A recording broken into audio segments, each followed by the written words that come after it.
This week on Final Life, many shocking things have happened to our favorite Final Lifers. My name is Vinca, and today I'll tell you everything that went down. Since today is our first recap, it's time to take you to the introduction zone. Over to you, Vinca. Thanks, Vinca. I'm Vinca, and welcome to the introductory zone. Here, we'll introduce you to each player and the amount of lives they had at the start of the session. This is Atesh. They had 6 lives. This is Cricket. Love had 2 lives. This is Mud. He had 4 lives. This is Gemmy. They had 6 lives. This is Warren. It had 5 lives. This is Local. He had 4 lives. This is Spine. They had 3 lives. This is me. I had 4 lives. This is Ghost. They had 3 lives. This is Peppi. He had 3 lives. This is B. It has yet to roll his lives, because it wasn't in the first session. And lastly, we have Jazz, Jin, and Knox, who didn't want to reveal how many lives they had and kept it quite secret from me. Thank you. Now, back to Vinca. Why, thank you, Vinca. Now, we get into the Boogie Forecast of this week. Looks like a lot of people died. Over to you, Vinca. This week, we had 3 boogeymen, Knox, Vinca, which is me, and Attesh. Now, I would just tell you what happened, but isn't it better to hear it from the source? Come on, it's time to get to our first interview. So, Knox, you were the boogeyman and the first to kill. That is correct. How did you feel when you were chosen as the boogeyman? I was really excited, but also really terrified. Since we didn't exactly know how long the session was going on for, I wasn't sure how much time I would have. And when you were chosen as the boogeyman, where were you? Were there any people around you, or...? I was actually starting to cave with Jazz and Gemmy. So they were both closer to each other, and I had just gone down a bit farther into the cave since we got the 1-minute warning. And none of them could see me, but we could all hear each other. So you were in that situation, and you ended up killing one of them, didn't you? I did. So, who did you kill? I killed Gemmy. Gemmy led me to his death, actually. It was pretty funny, thinking about it in the aftermath. How did it go? What was the plan? Did it go well? I'd say it went rather well, actually. So we were all just mining. Gemmy had full iron gear before me, and Jazz was still collecting. So I was trying to gear up to have the same amount of gear, equal gear, if not more. And Gemmy was gonna head up for food. He ran into a cave. So she called us all over because, it's a big cave. We were all mining. We were gonna mine together. And as Gemmy's, bridging into the cave, there was 3 zombies that came up right under him, and a creeper not too far away. And Jazz was a bit behind me, where she didn't want to go because of the zombies.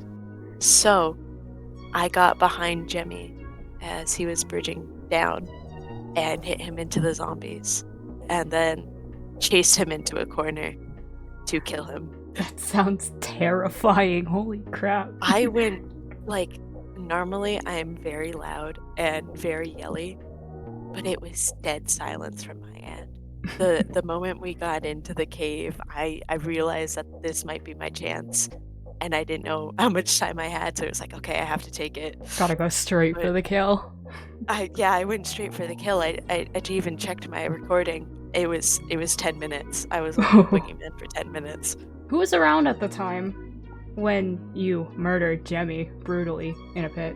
Gemmy, obviously. Yeah. Jazz was also there, but Jin had also just come up, and I didn't know this till after the fact.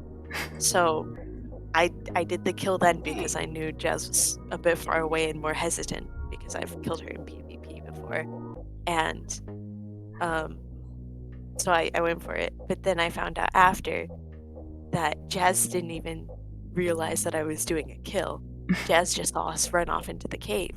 But Jin had just joined us in the cave. and realized that I was chasing Gemmy down for a kill. So one person knew, one person didn't, but no one ran after us. So Thank you for the interview. That's all Yeah, my of questions for course. now. Next up, we have mine and Atesh's interview. I'm here with Atesh, the third boogeyman after me. When you were chosen as the boogeyman, where were you? I was in a cave mining by myself, and I was shaking so bad. Like, that's how you're feeling I about was it? terrified. There was no one around. I was Surprising. shaking so bad. I was Yeah. like on the verge of tears. I did not know what I was gonna do. How I felt during my when I was chosen as boogeyman, I wanted to explode on the spot because I was right next to Warren and Peppi. I was like mid-conversation. We were talking about like pigs or something, and suddenly "You are the boogeyman" pops onto my screen, and I want to explode my situation. It like plunges. My heart just dropped. How the boogie kill happened? I think it's. How did the boogie kill happen? How did that happen? I think it would make How did the that most happen? I sense for me to start with my Yeah, point of view we should here. start. Me, Warren, and Peppi, we're like parading around. We're just fighting mobs, getting food, figuring out where we should go. And I'm like sitting here with my hands shaking, heart beating really fast, like in my ears. I subtly try to move them towards spawn because I knew there would be people at spawn, and I was right because you and Ghost and Gemmy were at spawn. Should I say how I got to spawn? So Gemmy, I was like kind of next to spawn, like by the side off, and Gemmy spawned next to me. They were like, I just got killed by Boogie, and I was like, do you want to get killed again? And they said no. I told Gemmy I was Boogie and that I could hit for you, and they asked me if I could kill Knox, and I was like, I don't know. We went to spawn, and then we got chased by a baby zombie, so we climbed up. We were like panicking. I remember that. I walked in on you guys screaming about that. There were 2 baby zombies. Yeah, There were 2. I killed one. Who was there as well? It was you, Ghost, and Gemmy. Ghost got there like slightly after, and I was throwing them blocks because the baby zombie was still there. So we like built up to a tree. That was probably why partially I was on low hearts. We're gathered around the spawn looking at the missing enchantment table, and I just hear you shouting about, oh no, I'm so low, I'm so low. So I try to lure you down by saying, hey, I have something to help you with that. I mean, it did work, except when I first tried to crit you, You guys I were fell like between the tree and the dirt, and I tried to play it off like, oh no, I forgot. I don't actually have I saw it in your eyes. Like you pulled out your whatever in front of me, and I saw like your eyes, and I pulled out my lava bucket. That was so mean. You guys were asking if I needed food and how many health I was on. Listen, you don't go around saying you have 3 hearts left, okay? Especially to a group of strangers. I just stand away, and then you scoot closer to spawn, and I sneak up behind you. I'm not sure if you notice at all. And then I just, I jump crit you from the way behind. you killed me, I didn't even know what happened. Like I was just like I was stood there and then I was dead. I didn't even know what happened. Moving on to me. Yep. I was like I wasn't mad, but I was like, what? And I asked for my stuff back, and you gave me my lava bucket, and you gave me my sword back, and immediately as soon as you gave me my sword back, I don't even think I was thinking. Like, I knew you killed me. All of your stuff yet. I don't even know if it was instinct or what. I was just like, I can do this now. There was no thought behind it. I just lava bucket and then slide. Pure view of rage. Pure rage. Pure revenge. I wasn't even thinking, so my stuff got burned as well as yours, because I wasn't thinking about it. I didn't mean to burn the stuff. I meant to pick up the lava, but I had accidentally pressed my voice settings button, so I didn't get to pick it up before you died. Burned. And everything burned. It wasn't meant to burn. One of my favorite things about my boogie kill personally was just the shock on everyone's faces. At that point, everybody was expecting for there to be only one boogeyman when there were 3. Like, everybody's like, oh, Knox was the boogeyman. People were like, there's gotta be only one boogeyman. It's session 1. This is the end of the interview. Bye-bye. Now, isn't that exciting? All the boogeymen killed their victims and cured their curse. But that isn't all that happened. See? Someone gained a life. Like, I want to make a real, like, a character out of this because I think it's really fun. And all I have so far is that he was the most unlucky motherfucker on that server. And now that's what I'm using. That's what I'm going off of. Yeah. Speaking of unlucky, you had 2 lives, didn't you, Cricket? I did have 2 lives. As a matter of fact, I was the only one with 2 lives. How did it feel to have only 2 lives when everybody else had more? Well, when I first like looked at my screen and I saw there were 2 lives, I was a little devastated. I was like, okay, that's not good. I'm not very good at this game. That's not gonna end well. And then I'm like, okay, let's see who else has 2 lives. Let's see all the other lives everyone has. And lo and behold, there's only 1 yellow name on that fucking list. 1! And I got even more devastated. And I started wailing and crying in chat. And it was just the way I was dead silent the entire time. Like, in my mind, I was yelling, but I was like dead silent and just looking at it like, what the fuck is going on?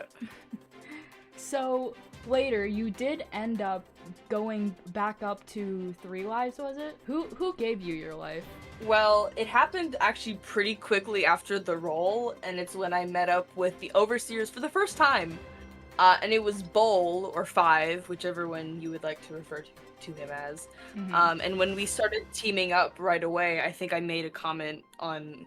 Because I had disconnected from the server, and I said, oh, I died, and he's like, you're really close to dying. And then I think it was a local who said that I could get a life, but it would probably have to be from one of the Overseers. And as we were talking, Bowl gave me the life just out of nowhere, and he said, well, now we're bonded for life. And that's how it happened. He just gave it to me. Huh. That's really generous. I mean... It was really generous. That was extremely generous. Like, if I were to give a life, I would very much extort you. I know you would. You're not subtle at all. I am not subtle about it. Yeah, you're not subtle at all. But I was very shocked, and I got very excited. I jumped around and I did a little yippee very loudly that I woke up my mom. But I was very taken aback, because I didn't even know what it was at first. I just saw this text on my screen that I was kind of cut off, and I'm like, what the fuck was that? And I'm like, oh, and I looked at the thing and I saw that it was green again. I'm like, oh my god. We're now done with this section. On to the next. To you, Vinca. Thank you, Vinca. This just in, it seems factions are sprouting up on the 700 by 700 world. Let's dive deeper. The Overseers are a faction made up of Spine, Mud, Cricket, and Local. They are a faction that can't seem to pick a reference and stick to it, forming around a hot jokes, amethyst shards, a poppy, and building a wall 2013 Minecraft style. Nextly, we have the best faction, Peace, Love, Plants, and Chicken. For the record, I didn't think this name would stick. This faction is made up of me, Ghost, Peppi, and Warren. We believe in, well, peace, love, plants, and chickens. We live right next to the ocean and live in a house made of kelp, as made by Peppi. Thank you, Peppi. Last faction, we have the Traverners, made up of Jazz, Knox, and Jin. There are Underground Fight Club. What happens underground stays underground. That's basically code word for their lips were sealed when I was asking questions.